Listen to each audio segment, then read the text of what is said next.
Hey guys, welcome to a new video. So today I'm just going to be running through what I've made this month for the month of October from my high yield ETF portfolio, from YIELDMAX, from ROUNDHILL, from GRANITESHARES, and my small position in Defiance. So that's what we're going to be running through today. Before we get into it, of course, I have to just do a quick disclaimer. This video is, of course, not financial advice. This channel is purely based on my thoughts as I navigate my own personal investment journey.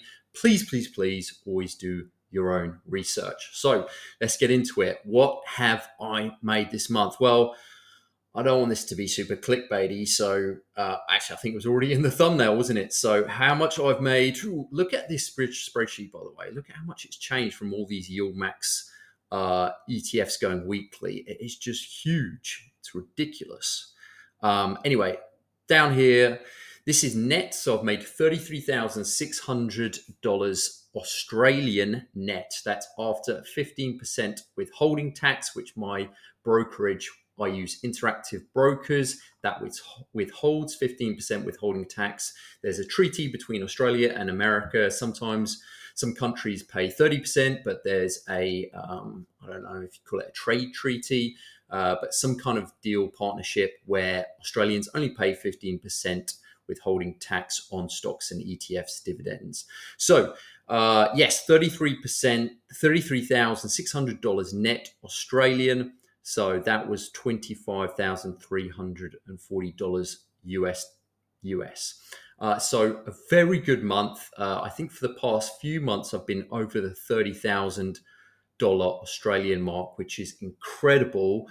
If you'd asked me at the start of the year, would I be making this consistently? Look at this one, $42,000. That was in August when I think we had two Misties. We had two Group D payments, and that just crushed it for me because I had two Misty payments, I had two SMCY payments. So that was my best month. So this month is definitely not, but it's getting very consistent, which I'm very happy about, of course.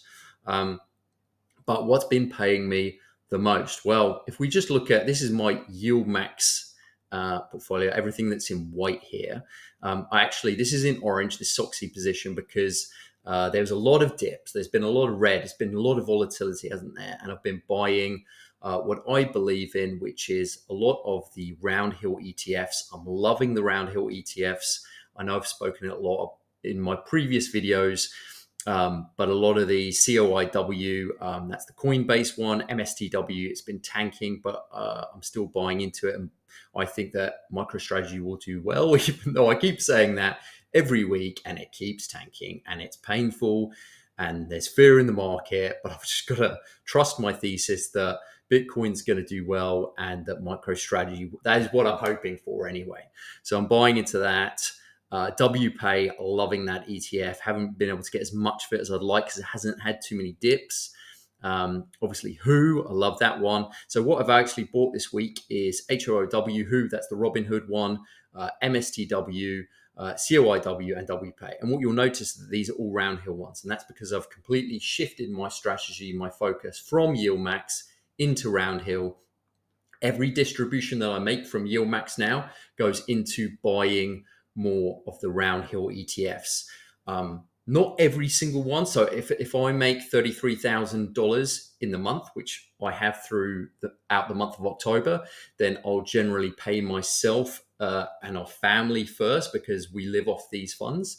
And so I generally, it depends obviously month to month, but about 13,000 Australian dollars we will live off for the month. And then the rest I will reinvest into either high yield ETFs, this portfolio, or some growth stocks or a bit of Bitcoin, depending on what's happening in the market. I haven't bought a bit of Bitcoin for a while until it hit 105, 106,000 recently. And I actually added to my spot bag of Bitcoin and bought some of that. So I do have a portion of growth because obviously there's NAV erosion with these high yield ETFs. So if your net asset value goes down on your high yielding ETF portfolio, I think it's good to have almost a growth stock and ETF portfolio to hedge against the NAV erosion of your high yielding portfolio. That's what I like to do. It's not financial advice. It's just what I want to do. And also it's for future wealth and for further retirement, if you like, because I believe Bitcoin will one day hit $1 million. I believe it may even hit $5 million per coin. Obviously not a crystal ball. I don't know that for sure. No one does, but I believe based on my research that it will. So I'm going to keep adding to my Bitcoin spot bag. Now, what has been paying me the most? So I've been reinvesting my distributions into the Roundhill. I'm no longer that bullish on YIELDMAX, apart from Circo. So CRCO, that's the Circle ETF. It's quite a new one from YIELDMAX, and it focuses on the Circle stock as being the underlying for this. Circle is basically crypto, a stable coin. USDC is the stable coin for Circle, and so I believe that was quite a good entry price because crypto's been struggling a bit recently. I got into that, and so that's the only one I've really been reinvesting. I might with little dips into SMCY, but largely I'm just focusing on the Roundhill funds. I'm loving WPay, but it doesn't dip as much as some of the other guys, so I've been buying into a lot of these. But so what does that look like in terms of my portfolio? So what did I get paid from YIELDMAX this month? I got paid, if you can see this down here, $17,231. Not bad. That's pretty good. But what did I get paid from Roundhill? I got paid $14,000. So not quite 50-50, but getting there as I reinvest and get more into the Roundhill stuff. That's almost a 50-50 split. And of course, the Roundhill distributions will fluctuate way more depending on what the market's doing. If you look at like Robinhood, HOOW is probably one of my best because I'm in profit from the share price because it's been doing really well. And I'm also getting really good distributions for it. So like so like the second week it paid $2.81. It was crazy, right? Robinhood had a crazy week and it paid based on that. And then 2 weeks later, Robinhood HOOW paid 85 cents. So it's way less consistent than YIELDMAX is in terms of its distributions, and it's based on the performance. I don't mind that. I'm okay with that because we're not losing NAV erosion. We're doing what's happening with the stock, and I'm okay with that. It goes up, it goes down, and the distributions should be paid accordingly to the performance. So I'm okay to get $2.81 one week and 85 cents a different week. Now, but people will say, why are you just investing into Roundhill and maybe not Granite or Defiance? So I was investing into Granite, and I did a video a few weeks ago on why I stopped investing into COIW, and that's because after some research, the NAV erosion is just too brutal for me. They don't capture any of the upside really that the underlying is achieving. So for COIY's case, Coinbase ripped. It went up like 25-30% over a short period of time, and COIY captured basically nothing of that, and it just the share price just kept going down. And that is completely different to COIW, which is of course leveraged. It's 120% leveraged, so there is that risk, and that is something to be aware of. But at least COIW, yes, it can go down quite a bit, but if you buy well, you buy the dips, you buy when there's fear in the market, which is what I like to do, then you will be able to capture a lot of the upside when it bounces back. If you believe in that underlying stock and you think that it will bounce back and do well over the short or long period of time. So I stopped investing in these just because the NAV erosion is just too brutal for me. And what people will be like, yeah, but the distributions are amazing. But if you look, because of the NAV erosion, right, you will see that this here, so this column, right, annual div return. So this is my distribution on cost, basically my yield on cost. So 121%, that's what it was for the first week of October for COYY. And then because the share price is going down, it becomes, even though it's paying 150% on paper, if you go to the GraniteShares website, it's paying 150%, 150%. But because I'm so down on my share price, it's nothing like that. It goes from 121% to 120% the following week to 103%. So on paper, it's paying me 150%, but my yield on cost is 103% because I'm so in the red. I'm so down on my share price. And then the last week is 93%. So something that's supposedly paying 150% is never going to consistently pay you 150% if the share price just continues to erode. It's going to get a lot smaller and a lot smaller. And that's why I love the Roundhill ones, because you can actually do a lot better if you buy the dips like Robinhood. That paid me. It didn't pay a 214% that week, but for me, it paid me a 214% annualized yield that week because I had been buying very well, and because Robinhood was at around $80 at that time when my average price was around $66. So my actual yield on cost is way, way higher than what the GraniteShares ones are paying me. And this is just yield on cost because this captures all the upside, and this doesn't capture any upside, and there's NAV erosion, which of course affects your distribution amounts week after week. And this will just go down and down, go down to 80 or go down to 70, 60. It will just get lower and lower because it isn't able to capture any of the upside. And I did a video on it a few weeks ago. If you want to check that out, then I would suggest you do if you're considering any of these guys over, especially if you're chasing yield. If you're chasing yield and go, look, TSYY and COIY, they're paying 150% distribution and 140% respectively. But realistically, if you buy into these well in the dips, when there's fear in the market, when there's a lot of red days, then you can do really well because the upside is able to be captured. And so you're able to actually be green on your NAV, your net asset value, as well as increase your yield on cost more than what it's actually telling you on paper. So just something to consider. And that's essentially my strategy and why I've stopped investing into that. And basically, I'm all in on Roundhill at the moment. Now, things change. Like if we go to this is my first one. Like I started investing in YIELDMAX at the middle of 2024. I think it was August or September time.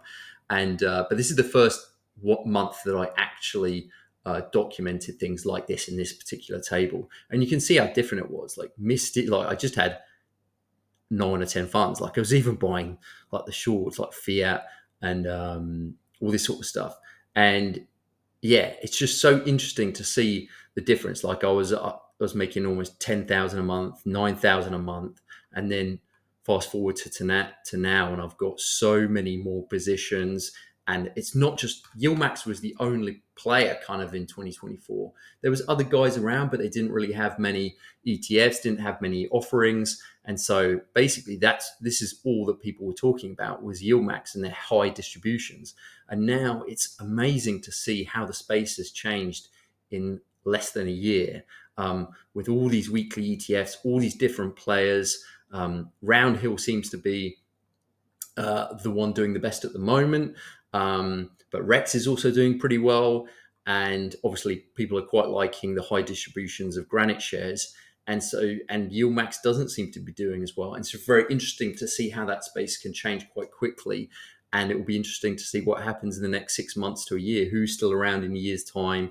Will these even be around? Will they drop some? Or will we continue going? I don't know. But now, in terms of what's been paying me the most of my biggest holdings, Misty was my biggest holding, but as you may know, I've been rotating out of Misty. So a lot of people are saying, should I sell my Misty? It's absolutely tanking. It's awful. It's going to zero. I don't think Misty's going to zero, but I do believe in rotating, selling Misty for not selling it at the bottom, because I think that would be a huge mistake, because I still think Misty will have some upside towards the end of the year. But for me, I'm rotating out of Misty slowly and buying MSTW with it. So it's still a micro strategy play, but now MSTW is my biggest holding. So MSTW, what did that pay me? This month it paid me $5,000. And then Misty, what did that pay me?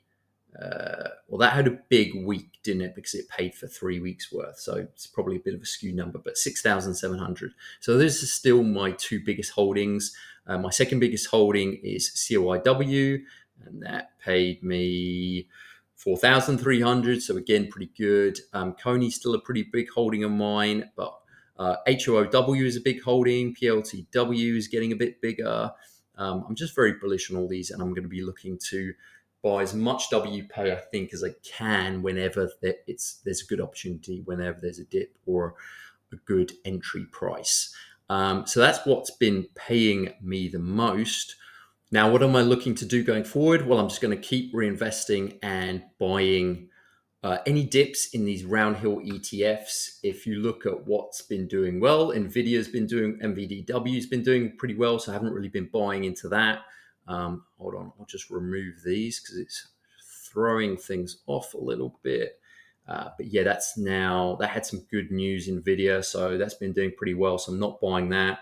I'm basically buying, I mean, look at MSTW's chart. It is pretty bad. So I think this is just, I mean, I think MicroStrategy is at like 269 at the moment. So anything, I mean, if you believe in Bitcoin, you believe in MicroStrategy, I think this is just a great entry price. Anything under $28 for MSTW, I'm going to be buying it.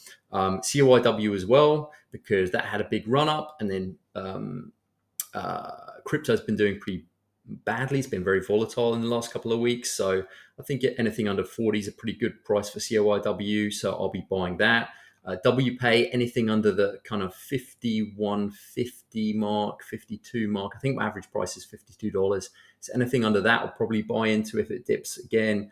HOOW, I love HOOW, but it never dips enough. I think I got in around here, luckily. But anything around that price, my average price is now at 66. It came up a little bit. So anything under there, I'm going to be buying. What else will I be buying?